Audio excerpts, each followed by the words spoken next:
It's 1:30. Hi, everybody. Welcome. Thanks for joining us. This session is going to be about internship opportunities and pathways into the county. I'm going to be your host today. My name is Oriana.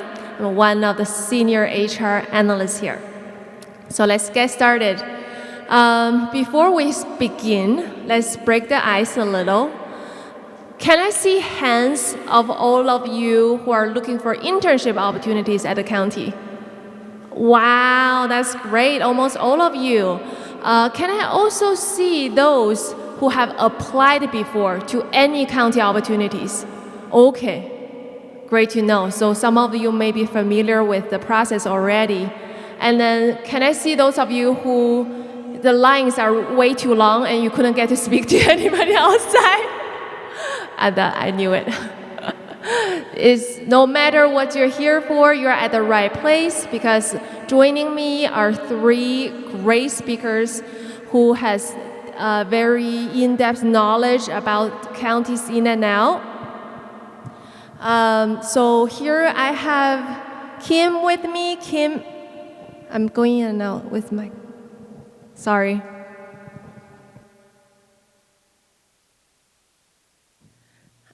Sitting next to me, Kim is the behavioral health manager. She has supported interns on site, and those interns actually turn into county's permanent staff. And sitting next to Kim, those two are my colleagues, both of them work in HR. So Ben is the expert of internship programs, and Jay has been here a long time, and he has all the secrets to spill today. All right, let's get started and hear them introduce themselves real quick. Hi, everyone. Can you hear me? My name is Kim Hoang. I am a program manager with behavioral health. I am at the collaborative courts, so I work in the courts and we assess and screen clients. We have had quite a few interns come and get full-time jobs, as Oriana had said, so it's nice to be here. Hi, everybody. I'm Ben Sandoval. I am a human resource analyst for the county. I've been with the county for about 5.5 years now. Before that, I was an intelligence analyst in the Army. But now, currently, I specialize in a handful of employment programs, one of them being a student intern program, and then the other being the employment support and classified program, which we also might talk about a little later, too. Hi, Hello? Can you hear me? Hi, my name is Jay Nakagami. I'm a human resources supervisor. I've been with the county for 22 years. I've been in HR for 20 years. So as Oriana said, I am the seasoned analyst and here to help and answer any questions you may have. We look forward to hear some golden nuggets from you, Jay. All right, perfect. So I'd like to thank all of them for participating to our seminar today. And we'll start talking about the programs. I know everybody is super eager to hear what our internships are like. So I'm going to invite Ben to talk about that. Could you give us an overview of our internship programs, Ben? Sure. So at the County of Santa Clara, we have a number of internship levels. To start off, we sponsor interns at every level, from high school, college, even to postgraduate levels. So any level of education you are, we have opportunities for that too. The only stipulations there being that you have a 2.0 GPA and being currently enrolled in college, or if you've graduated, that it had been in the last 6 months. To go about that now, our internships are a little unique in the fact that the county doesn't have a set requirement for interns. So it's not like we need to hire X amount of interns every quarter or every semester. Instead, the county has more or less a lot of leeway in how they hire their interns. It really comes down to the departments and their budget.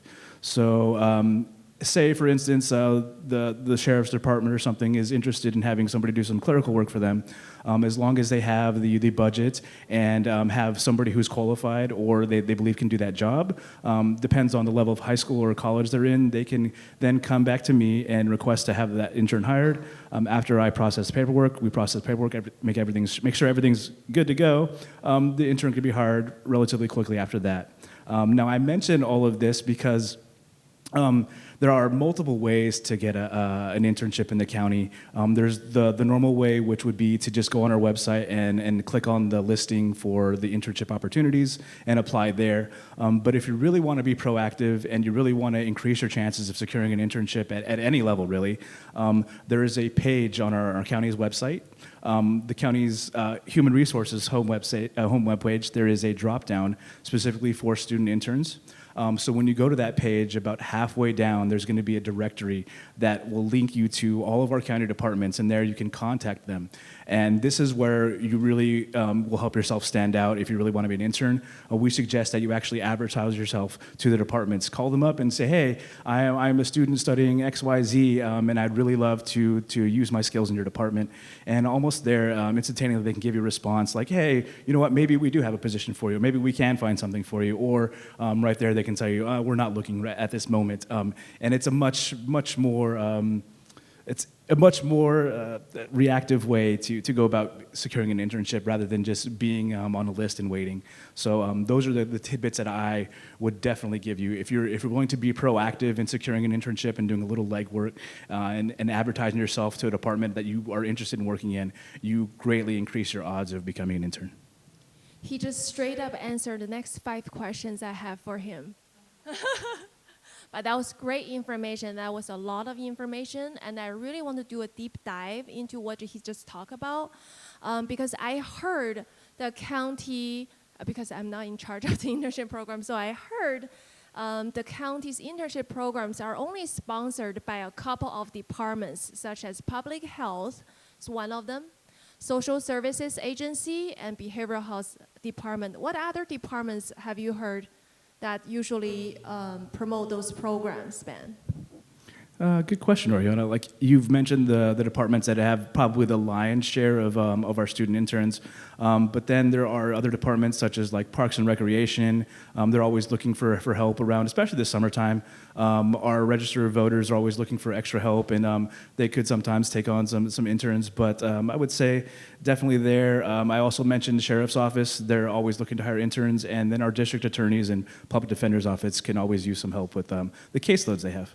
So if any of those departments ring a bell to you, it might be worth a shot reaching out to them and advertising yourself. Thank you, Ben. The county is very large in size, and we have about 100 departments, 25,000 employees strong. So it's really, we'll take some research from you to find out a lot of information online, and just I did forget to let everyone know that this session is being recorded. In case you miss any information, we're going to post the recordings on our website. So sorry about that. That was great information. So we heard the county's internship programs are through a lot of departments, and I have one that can speak to that. She's from Behavioral Health Services Department, and she also oversee the internship program. So I'll let Kim talk more about that. Hi, everyone. So I am part of behavioral health. Behavioral health has a pretty robust internship program. It is for bachelor's, for BAs, and master's level clinicians, to psychiatric social workers and marriage and family therapists to get some hands-on clinical experience. We have had every year. There's a cohort of about 10 to 15 students that will be a part of that internship program. They have to be part of some affiliated universities. And all that information is on the behavioral health internship website. The cohort will go for about 9 months, usually from just the normal school year. And then the requirements for the days of the week is usually Wednesday, Thursday, Friday.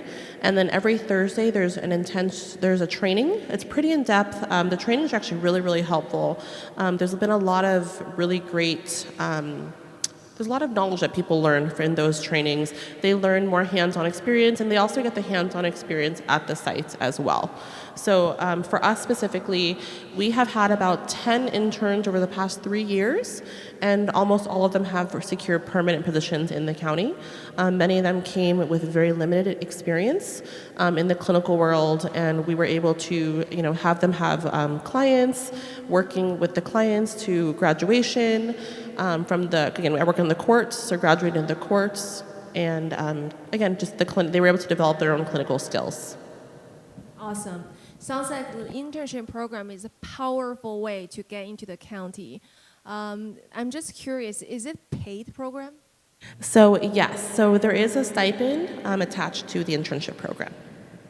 Wonderful. I've seen postings online that our job posting is called the student internship. Am I correct, Ben? The job title is student internship? Correct. And it'll usually have the corresponding level. If you read on the actual job posting itself, it'll help you guide you to the right level for your appropriate education level. So 2 is going to be junior college, 3 regular 4-year university, and then 4 is going to be for postgraduates. Wonderful. And then if you find those postings online, I just want to share with you the pay rate is a transparent public information. There's a pay scale, and the numbers are all available for you to see. But I also know our internship program is not a permanent benefited position because it's an unclassified position, and I know county has all kinds of jargon. I'm going to have Jay talk about what does that mean. There are a lot of terminologies that the county use that you may not be familiar with. One example is extra help. You may see on a posting, extra help medical unit clerk. An extra help position is a temporary non-benefited position, but an unclassified position is a temporary benefited position. So that means that you would also receive your health, medical, vision. But again, it's a temporary position. Wonderful. If you have questions, don't worry. We'll have about 10 minutes at the end of this session, so you can raise your hand and ask all of our speakers what's on your mind. And I also want to ask Ben about other programs, because I know internship is not only the pathway to get into the county. That's not the only entry point. We also have something called ESEP. Ben, could you talk about ESEP and what does that mean and what does it stand for? Yes. So ESUP stands for Employment Support Unclassified Program. And that program, that mouthful, ESUP, is a board program that was started about a little over 20 years ago now, specifically to help populations from less advantageous or underserved communities to have better opportunities to achieve employment in the county. So all of that really means that if you are from a population that is underserved or underprivileged, be it like using social services or former foster youth or experienced homelessness, there's a giant blanket of programs that I can go over. But in essence, if you belong to one of these programs and are using services through the county for those populations, we have a special employment program where you could secure an unclassified position, which Jay has mentioned is a permanent position, but a temporary position, but with benefits, and then work in that position for 9 months while you achieve a permanent position with the county. So in essence, you get on a short list, a much shorter list than the normal open competitive list that everybody in the county could apply for. Once you go through the program with your employment counselor for the service that you're going through, whether it be social services or reentry services, you go with you work with your program coordinator, and they'll supply myself, a real HR analyst, with your application. We will then see what jobs you qualify for that you've listed that you're interested in, and then once we've passed you for those jobs, we'll put you on an eligible list, just like the normal recruitments in the county. But this eligible list is only for, again, those people in these small populations. So this has the benefit of now a department can turn around if they have a position to fill rather quickly, they can come to a ready-made list and pull a name straight from that versus having to wait 2 or 3 months for us to spin up a recruitment cycle and to fill that position. So if you are one of these individuals who can benefit these positions, it's not really a hand up. It's not really a hand out. It's a hand up. Hand up. So we're helping you potentially secure employment, but we're not guaranteeing it. So you still have to earn the position. You're still going to be tested. It's just you have the time to work up to 9 months in that position with a department. So in that 9-month time, you are considered, again, unclassified employee. You're not a permanent employee, but you still are getting benefits. You're still getting all the normal benefits that an employee has, but you have 9 months to earn your position versus not having it. So at the end of that 9 months, you have to actually test into that position, just like you would any normal county position. But again, now the benefits are you've been working that position, you know the people in the department with you, and you have an understanding of the job that you're actually trying for. So the last thing I want to say about is the ESUP program has an extremely high conversion rate. So we're looking at something like 85% plus of the people who have qualified for ESUP who have been hired by a department, or then 85% of those people convert to permanent county employees. And then the success rates for these are just phenomenal. So we have a number of county employees that started off in these entry-level positions who are now managers and division directors in the same departments that they were hired in. So just because you might start from a lower point or a less advantageous point in your career or in your life doesn't mean that the county is not willing to work with you to make sure that you can get where you need to be. Can I just expand on what Ben just said? For most people who don't know, I started my career working in a warehouse. I was that guy moving boxes, unloading trucks, and driving a forklift. Fast forward to today, I now oversee the team that hires all the public safety and law departments. So it doesn't matter where you start. The county is filled with opportunities, but you have to go out and look for it. And it does require a lot of hard work, but if you put in that time, you put in that effort, maybe one day you'll be up here giving a speech to the panel. And I just want to add, there's also a lot of training opportunities, like I mentioned, within the internship programs. Like I said, with the behavioral health, right? We have very intense trainings that are on Thursday, that are in person, where you get to learn the hands-on. You get to learn what is it that you need to know for this role. So just because you start in maybe a role it may not be your number one goal, but that's okay. It's a step in, and that way you're going to learn other skills and kind of figure out what it is that you want to do. Again, I work in a field right now. I started as a clinician here as well, just like what Jay was saying. I also started as a clinician. Now I'm a program manager too with the county. When I first started, I was just getting my foot in the door. And I've just gradually been getting promoted. But it's also been a lot of learning, meeting other people, learning different skills, and also better understanding of what is it that I want to do in the future? Because you're not going to know right away, and that's okay. I just want to thank them for sharing all those great stories and very inspiring. But if you find the information Ben shared very confusing, it's totally normal, very technical. That's why we're here to support. So on the screen, you can see a QR code. Thank you of those who already scanned it. On that website, that QR code is going to take you. There are plenty of YouTube videos we created to guide everyone through the process. And on SCC Jobs, which is our website, sccjobs.org, you can also find the events we're attending to connect with us, ask questions. So we're here to help, and we're available to answer your question.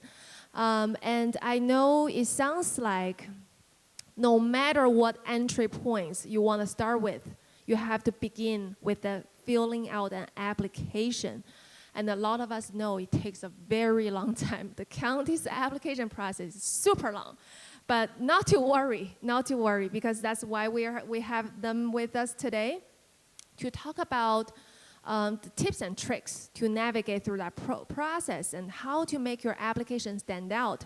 Because if you're not applying to internship program, you may be applying to other things. And some of you, I saw your hands that you applied before. So let's hear from them. Want to start with Jay? So the advice that I tell everyone is don't give up. It can be a tedious process, but we are improving and trying to speed up that process as well. I've seen, over the course of my time, I've seen thousands, tens, hundreds of thousands of applications. And while we can't tell you what to put there, we can certainly give you some nuggets.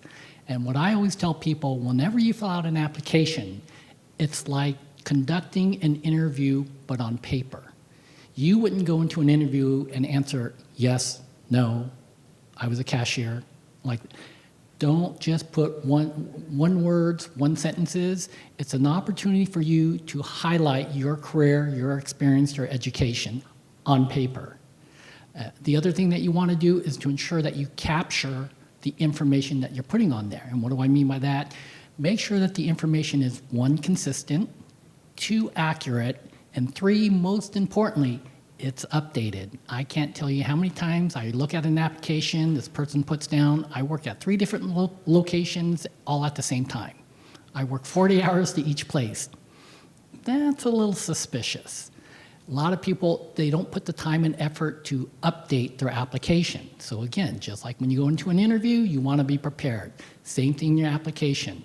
You want to make sure that the information is accurate, consistent, and most importantly, updated. One thing I want to chime in, and he mentioned it, he's seen hundreds of thousands. That's because at the county we don't use computers or anything. It's an actual living analyst who goes over your application. So help us help you. make it legible. You don't need to be shoving in keywords, but make it highlight your career, like Jay said. I'll just jump in too, and you really don't want to rush through it. People really do read these applications. I also hire, so I also review applications all the time. It's really, really important that you don't just rush through it and kind of put those one-word answers, because again, as a hiring manager, if you're not going to give me that information, then I'm really not. It doesn't help me choose you as an applicant to interview. And as Oriana said, the recruitment process can be a little bit time-consuming, and it's more time-consuming when you have to fill out that application.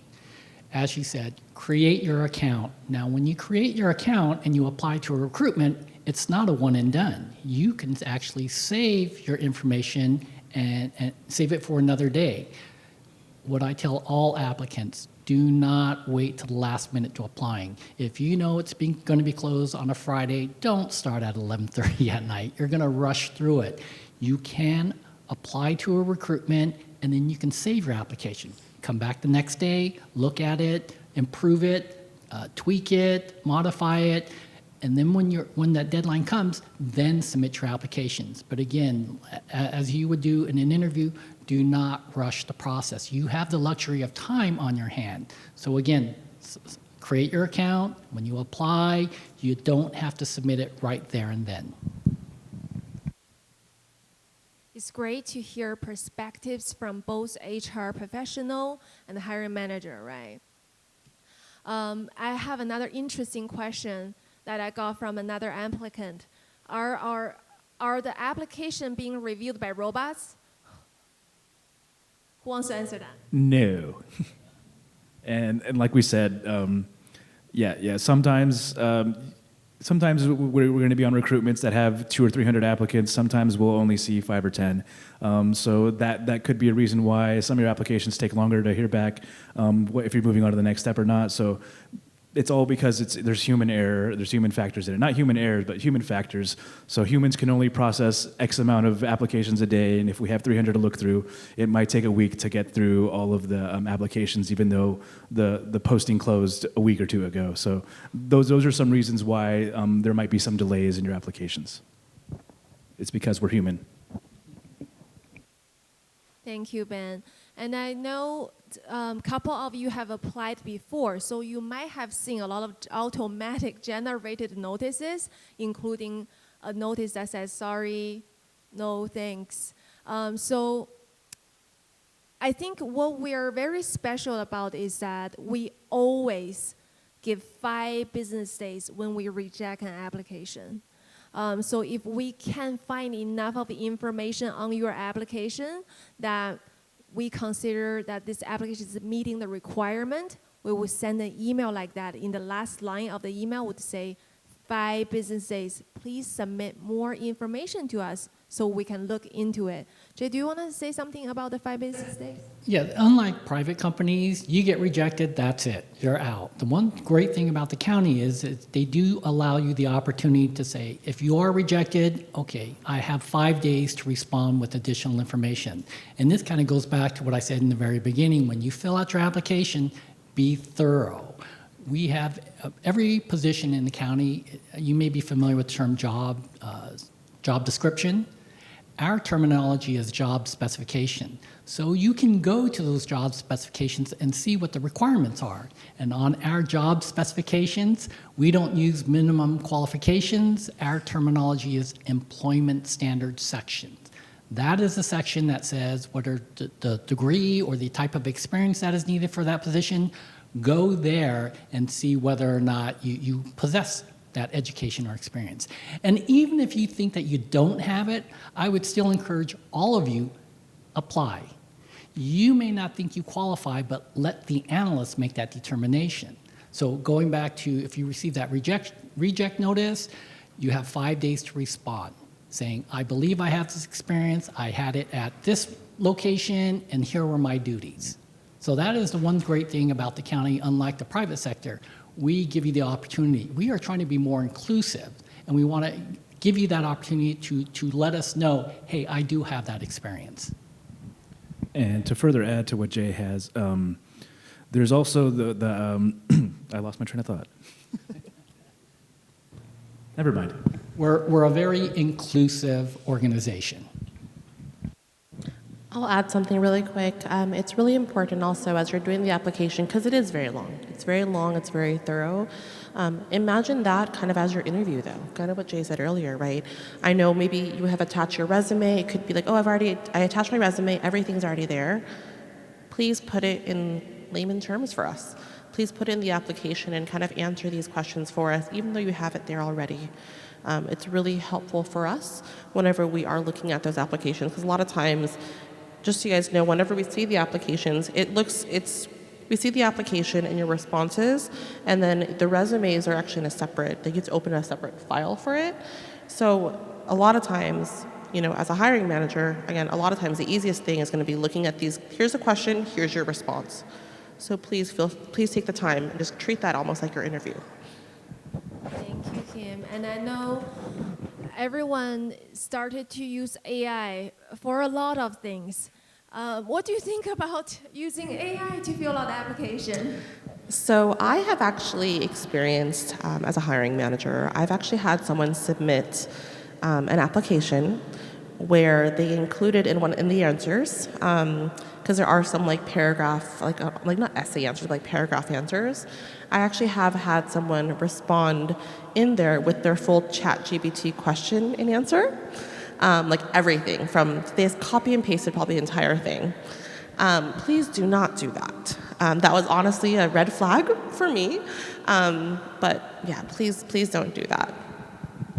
Again, we want to know about what's your experience. How would you contribute to our to the county, but also how would you be a good fit for us, and how can we be a good fit for you? So the more we can learn about you, it's really helpful for us to make sure that, again, it's a good match both ways. Because we wouldn't want someone who, if the county isn't a good fit for you, that's important for us to know. So we want to be able to see how can we be a good match for each other.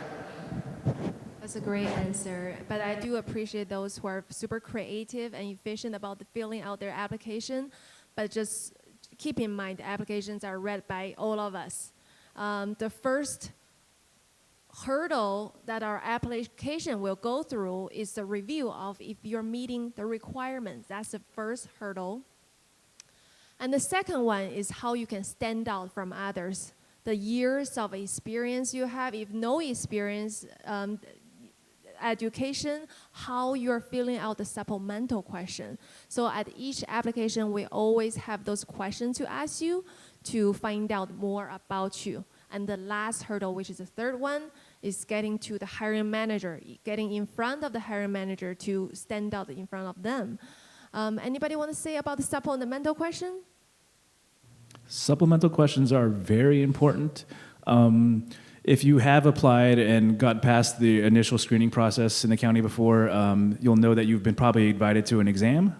So the exam is what really matters in the hiring process. The higher you score there, the more likely you are to get an interview. But in situations where we don't have an exam, a written exam, a Scantron, or anything like that for the examination, we many times will default back to how you answer those supplemental questions. So this is why it's double important that you answer those supplemental questions completely with all the information that's being asked for specifically in that question, because a lot of times that's going to be your test score and will affect how you place on the eligible list. And to expand on that, when you apply, read the instructions. And I recall that the first supplemental questions, it gives you a set of instructions. And in that instructions, it says, if you put C resume, it's almost a disqualification. And I can't tell you how many times I'm going through applications and I see C resume, C resume, C resume. So it's very critical that you look at all the information, you read the information, and more importantly, you follow all the instructions being provided to you. Thank you, Jay. I was going to say, as a hiring manager, and the supplemental questions are really key. That's where I'm going to be looking to see, the relevant experience. Sometimes, so we actually get to choose supplemental questions as well sometimes. And again, those are the answers that we are, so I'm just going to, whenever you see the job postings, they can be pretty generic. They can be pretty general. For a lot of the different programs, like I'm in behavioral health, so we have specific questions for our areas. Again, I work in the courts, so I have more questions about justice, about working in the court system, working with incarcerated folks. So those are the targeted questions that I have for my specific program that are helpful for me to identify, again, is it a good fit? So those are the supplemental questions that I have on mine. And again, every program is going to have their own different ones, but those specific questions are going to help to kind of target, maybe you want to get into a certain area. That's how we kind of know that. That's where you get to highlight your skill instead of it being a general application for an HR representative or an admin or a nurse. That way we can kind of look at, okay, what area do you want to get into? What is your focus? Where has your education level been? Do you want to work with kids? Do you want to work with adults? Because again, the county is huge. There's so many different opportunities. Thank you so much for the insight. Since Kim is here, I also want to pick her brain on the interviews, because because most of you raise your hand that you're interested in internship programs. So do they have to interview too? Yes, so there is an interview for the internship program. There's a formal, for the behavioral health one, there's a formal application process. There's a letter of recommendation requirements, and there is an interview that you have to do. And then in order for a job, one of the things that's great about the internship program is that they actually do, once you actually get into internship program, there's actually mock interviews. And I've done that myself, where I've been one of the mock interviewers. So they get to go through mock interviews, we give them feedback, and then that helps prepare them for the actual interviews for the different areas as well. Great to know that, but I'm sure everyone's eager to know how to prep for those nerve-wracking interviews. Can I add to that? There are many resources online that you can find on interviews, and I actually partook in one of those. And the exercise that I did, interview yourself in front of the mirror. And what I found was, I don't smile in interviews. And you would be very surprised because you're so focused on answering a questions, you're not seeing the visuals that the panelists are looking when they ask you a question. So that's a little exercise that you can do as well. Again, as I said, there's a lot of tutorials and great information online. So as Oriana said, do your research. It's out there. We live in a day and age where the information is at your fingertips. So I highly suggest you utilize that. Awesome. Jay actually reminds me of when he talked about research. I think we also highly encourage everyone to run some searches on our website. I think it's very helpful to reach out to department directly about inquiry on those internship programs too, right, Ben? Sorry, but yes, yeah, as Oriana mentioned, just reaching out, being proactive, like everybody said, just being self-aware will greatly increase your chances of in every aspect in the recruitment process.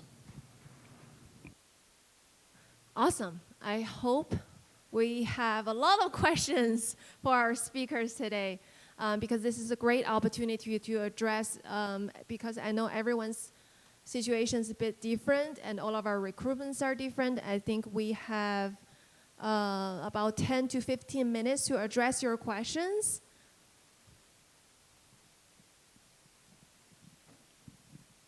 Hello. Hi. My question for you is, I applied, I have a ranking. What can I do to stay proactive in the hiring process? After I get my ranking, is there anything I can do to reach out to people? Yeah. The county operates a little differently, so once your ranking is established, there really isn't anything that you necessarily can do.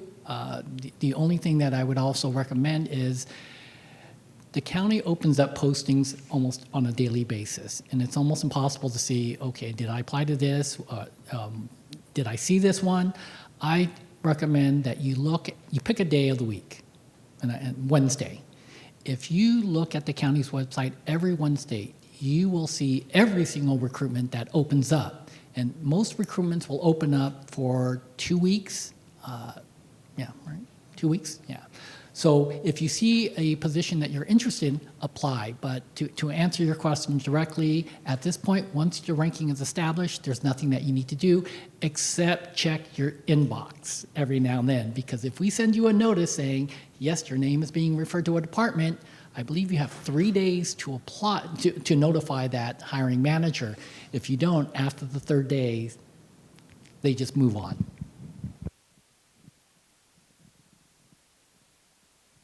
Perfect. Hello. It's actually a question for Kim, right? Okay. I know my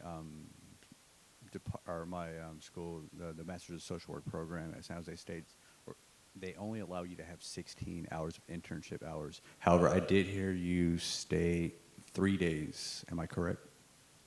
Yes. So San Jose State actually does have a partnership with Behavioral Health's internship program. I think almost all of my interns have actually been from San Jose State. It's 2 days of so you're actually only doing one actual day of you're doing 3 days of the internship, but 1 day is pretty much training. So it's considered training. All right, so Yeah. that wouldn't go towards the hours? It would go towards your hours. So it would go towards, it'll meet the requirements for San Jose State. Okay. So it's broken up? Yeah. The 16 hours in those 3 days? Yeah, Okay, exactly. perfect. Yeah.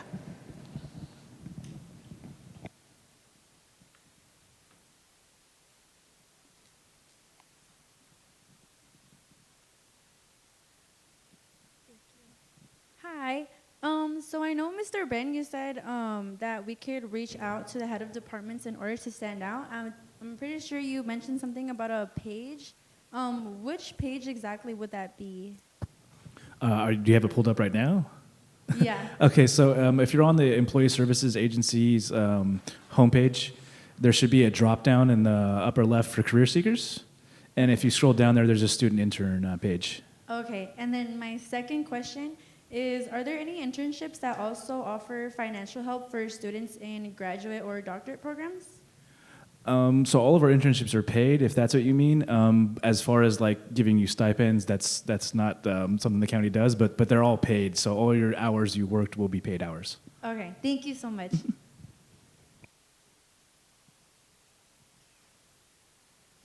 Hi, my question that I had is that can we find the list of extra help opportunities that would be the best for me right now, because I'm not enrolled in a college? So I guess you mentioned that internships are only for the college students. Is that correct? Because I'm not enrolled in a college right now, but I'm looking for new jobs. So where can I find extra help opportunities? Okay, yeah, so all of our extra help opportunities would again be on our normal opportunities list, except at the end of the classification, it would state extra help. Okay. And then also our internship opportunities, like I said, are up to 6 months after graduation too. So if you're a recent graduate or after 6 months after, you're still eligible too as well. Oh, I see. And my other question, a few more questions I had. Another question I had is kind of similar to what she was asking about the rank.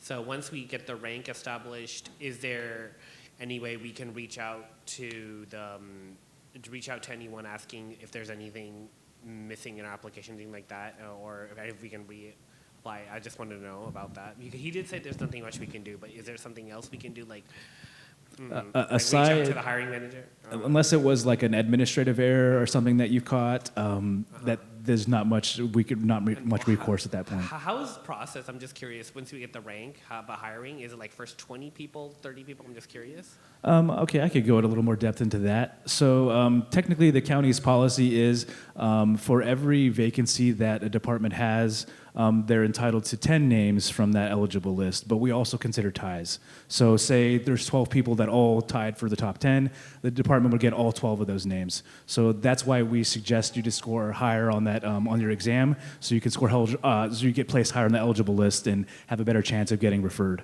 But then again, there is no guarantee that just because you place in that top 10 or the top whatever that you're going to get an interview. There's still a couple of other reasons why a department could filter the list or change the name of the name, reorganize the names that they get from that list.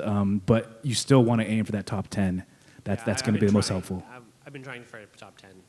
And then obviously it also matters too. It depends on, like, if it's a large recruitment, like something like a classification that 200 or 300 people apply for, and that we have like 10 openings for, there's going to be lots of names. So just because you're not in the top 10 there, depends on the classification. So if like an office specialist, when we were hiring like 10 or 15 people from that list, you could be 30 or 40 on the list and still get an interview.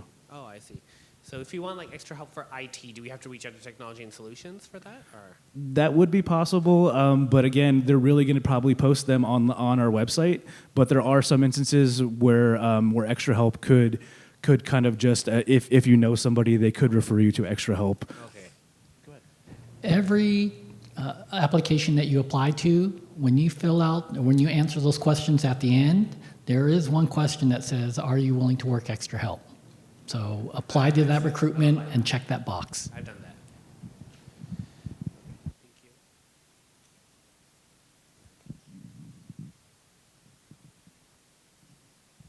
Yeah, since IT jobs were just brought up, difficult question. I'm going to put you on the spot here. How do we get rid of the inherent ageism towards less experienced, less capable people in information technology based on the way the job descriptions and requirements are written? One specific I'm bringing up is must have A+ certification or other certifications, where the only people who go for certifications are the ones trying to make up for not having college and significant industry experience. I've been thrown out and rejected for jobs for not having some dumb little certification where they won't accept 30 or 40 years of experience in lieu of some certification. And I know this is in the county. I've seen this. Part of this is also, how do we draw a balance between blindly answering supplemental questions when we don't know who's going to be reading and reviewing versus asking that question directly in an interview where we know who's interviewing, we can assess their experience with the English language or anything else. In other words, I'm finding in general that the best, you're not describing the job descriptions towards hiring the best you can find, but only within a limited level. And I find that to be an inherent age bias that plays out in many different technical and requirements. Well, we screen on minimum qualifications based on education, experience, certifications. We don't look at age, we don't look at gender, we don't look at any of that stuff. So it's strictly based on the requirements of the job and if a candidate possesses those experiences. So what I'm saying is you're putting requirements that are either inapplicable or irrelevant towards who can complete the top performance. Because if you put on here pretty low level certifications or only the latest Microsoft certification, they're not we just have a stack of alphabet super certifications for 20 years running. The job specifications are created in conjunction with the departments. So in essence, they set the standards. We don't necessarily say, okay, well, we want X, Y, and Z. The department says this position requires this experience or education or certifications. So you need to remove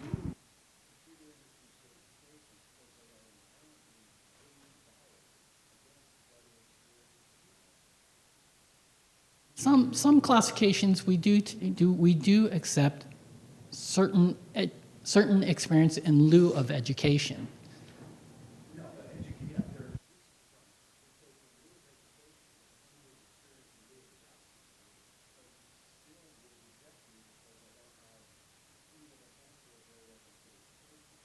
except that these certifications are just so many possible certifications where the appropriate hiring would be, will be expected to complete a certain certification within 3 months. And we're only bound by what certification is required, and that's what we screen on.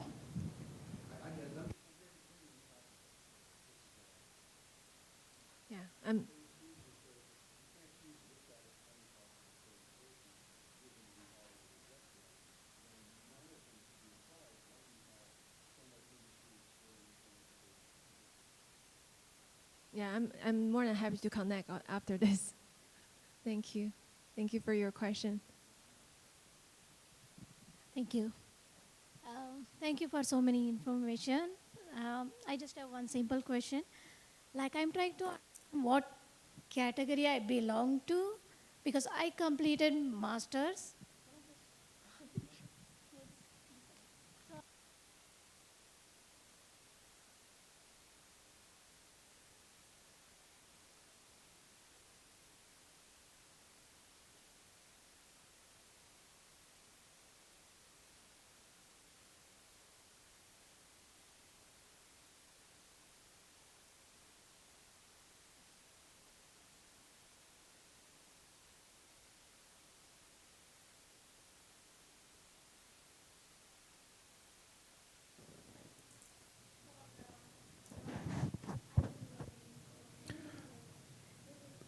Without prying too much into your personal situation, were you taking time off to care for somebody who was unable to care for themselves?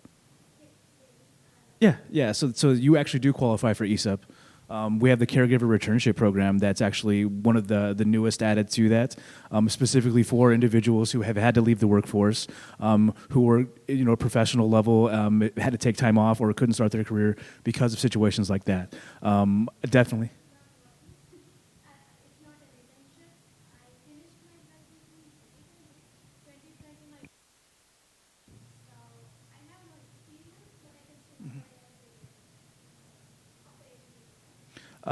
I would have to coordinate you with the program itself, but that's something we could possibly talk about.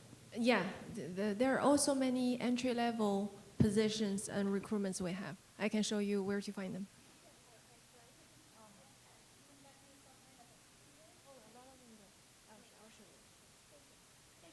Great, we can take one. Sorry, I see two questions. Okay, last two questions. Oh.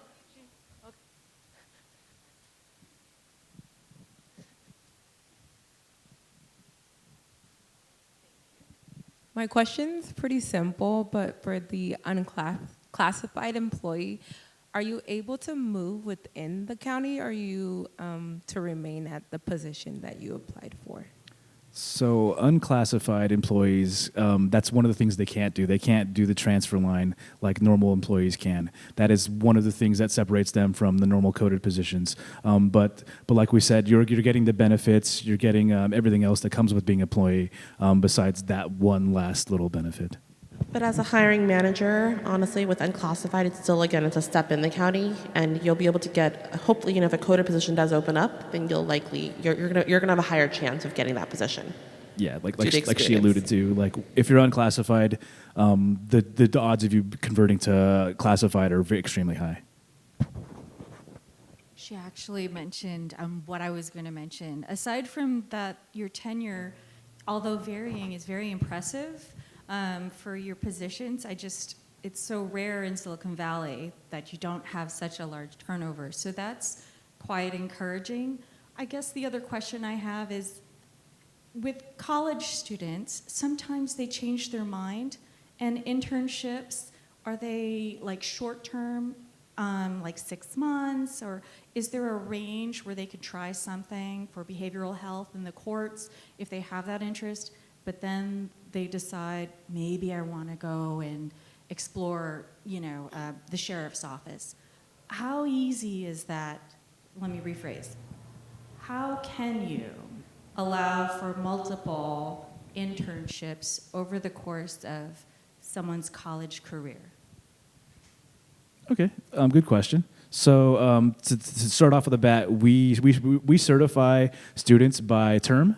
So we go by GPA and term. So as long as they have the passing GPA, the qualifying GPA that we say 2.0, and that they're currently scheduled, enrolled in classes, have a current schedule. So it doesn't mean, it could be like they're in summer and they have a fall schedule ahead of them. We'll still honor that. So and then the next thing is they make an agreement with the department. So the department knows that schooling comes first. So they're going to work their schedule around your student's schedule. They're not going to be like, no, you need to be here Monday, Wednesday, and Friday from 9 to 5. No, it's not going to be that. The only other thing too is that our extra help are limited to 1040 hours a year, so half time. So if they technically worked 40 hours a week for 6 months, they would fill it up. But student interns are obviously not working that much. But I'm sorry, did I answer your question? Oh, how do they transfer? Okay, yeah, so.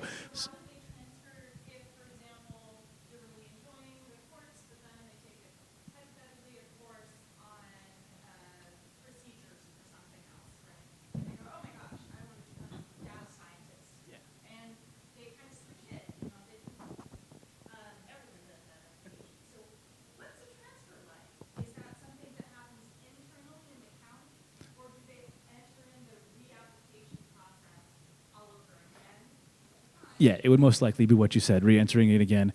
My